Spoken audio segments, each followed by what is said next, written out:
Making some more progress on the Camaro here. We got pretty much everything tied up in behind where the fender is going to go. All this stuff's tied up. We do have battery cables.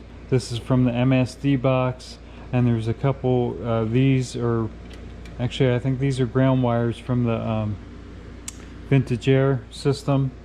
Maybe these are hot wires, I can't remember. Well, no, these are ground, these are hot, and then these are for the MSD box. But we'll get all that straightened out once we get the fender on, get the battery positioned. We did end up mounting the MSD box right here. As you can see, it's now black. I did scuff it down and paint it.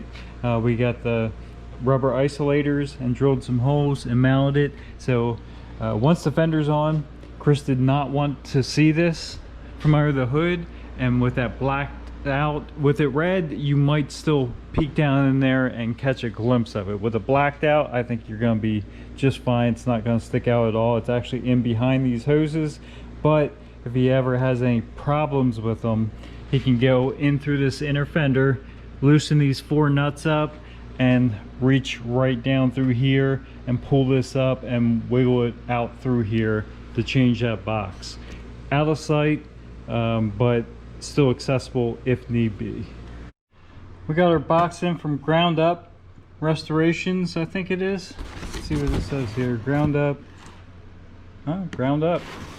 Anyway, we got our box in, and what did we get?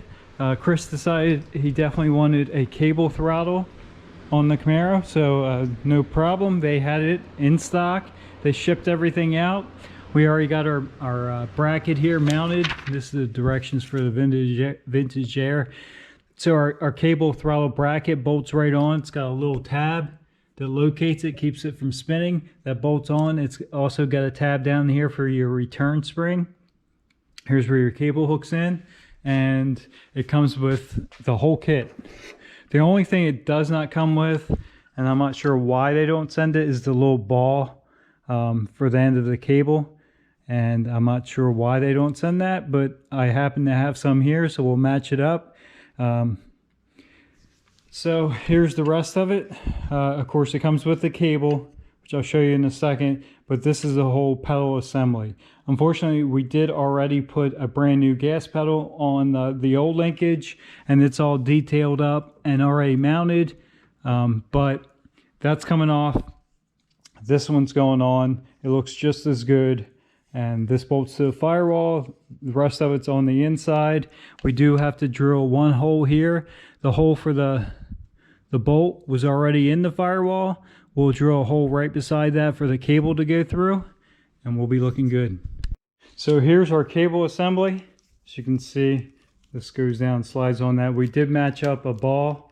We'll screw. It's got a mounting stud on it with a nut and a lock washer. Once we get this on there, we'll see which hole this best lines up. It's probably going to be that bigger one because that probably matches the size of the stud. And this has I can grab it here, has a rubber grommet that snaps into this bracket, holds it in place. You just attach your stud, and then, like I said, we do have to drill one hole in the firewall right there. It doesn't come with directions, but on their website they do tell you what size holes to drill.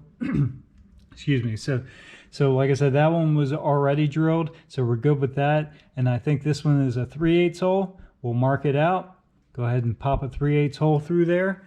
Get this swapped over to the new stuff, and see if it works. To install this, you have to disassemble this pedal assembly. There's an E-clip on the end here. Once you have that off, you pull that piece off. This piece is going to go on the inside, so we'll set that in there. This piece bolts on the outside. See how that goes? Goes like that, and it'll just go right in just like that, and it kind of goes through the firewall, and the factory bolts hold this to the firewall. Once this is in, you can slide that accelerator pedal rod through, and then you're going to put that E-clip back on this side of it. Once that's bolted on down there, like I said, you just slip the accelerator pedal rod back through, pop that E-clip back on this side, and you're good to go with that. Once we get this hole drilled, we have to make it match that bolt pattern. So that bolt and this sticks through the firewall. We'll get that popped in there, get this bolted on, and just simply hooking up the throttle cable at that point. With that hole drilled through the firewall, we have our cable bolted in place. Now we're going to take and gently mold this into the shape that we need and get it popped into that grommet.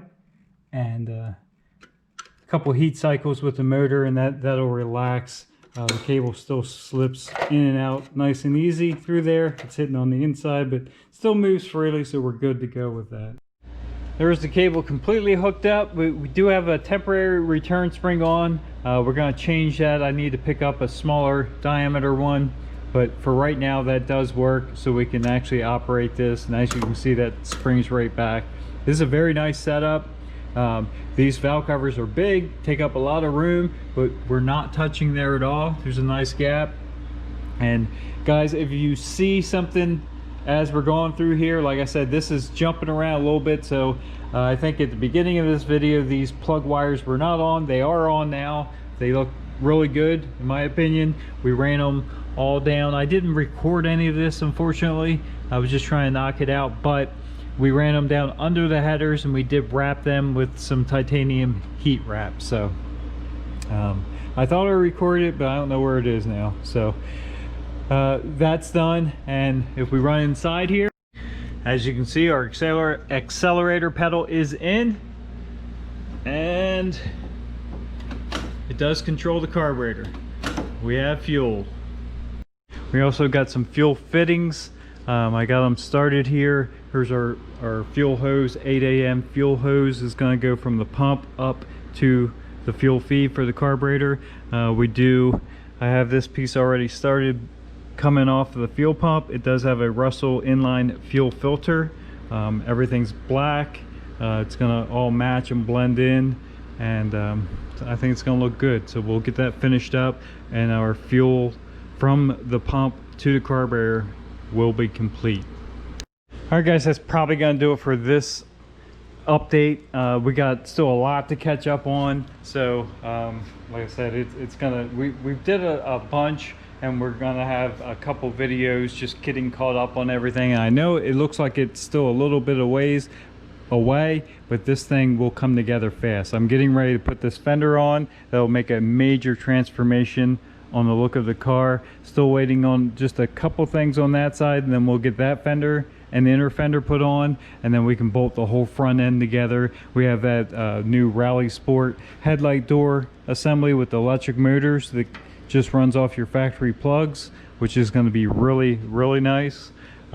This thing's going to come together extremely fast. We're getting ready to throw our fender back up on the car. Now these are the old original fenders. They were just cleaned up a little bit, but yeah, they're factory GM. They're in excellent shape. So let's get it back on the car.